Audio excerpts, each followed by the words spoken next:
Hello everyone, welcome to Maths New Vision. In this video, we have a question. Let's see the statement. Let f a function from 0, 1 to r continuous. Suppose that this function holds this condition for all x belongs to 0, 1.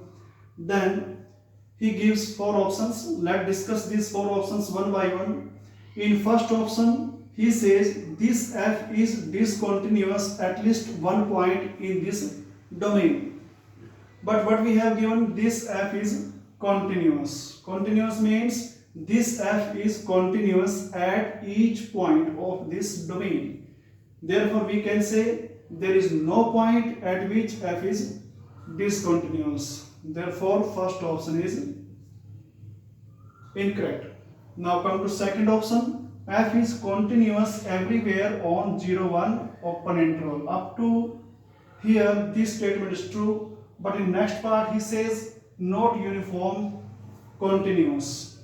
For uniform continuity, we know if a function on bounded set is continuous, then it is uniform continuous. Here we have to prove that this function is bounded in this domain. For this we see this condition and we observe that sin x is less than equal to x for all x belongs to positive real numbers. In particular, x belongs to 0, 1. And also sin y less than equal to y for all y belongs to 0, 1 open interval.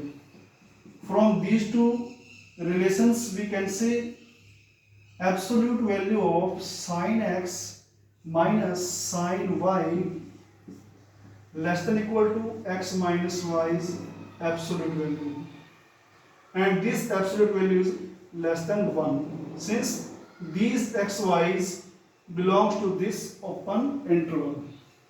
And from here this expression is greater than equal to this. Therefore, we can write f of x minus f of y is absolute value is strictly less than 1 for all x, y belongs to 0, 1 open interval. From here we can say this function is bounded in this domain and this function is bounded and continuous in this domain. So this is uniform continuous.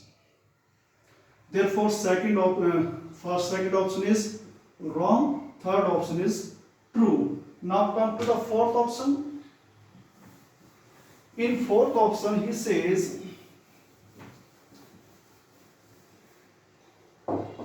right hand limit of this function at 0 exists.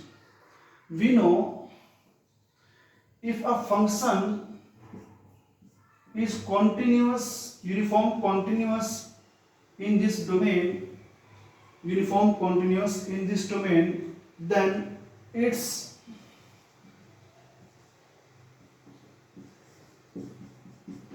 this limit at a positive and limit at b negative f of x exists.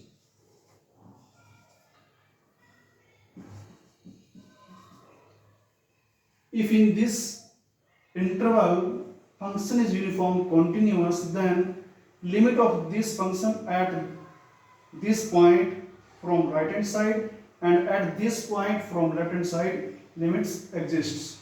Therefore, we can say fourth option is also correct. Hence, question completes. Thanks.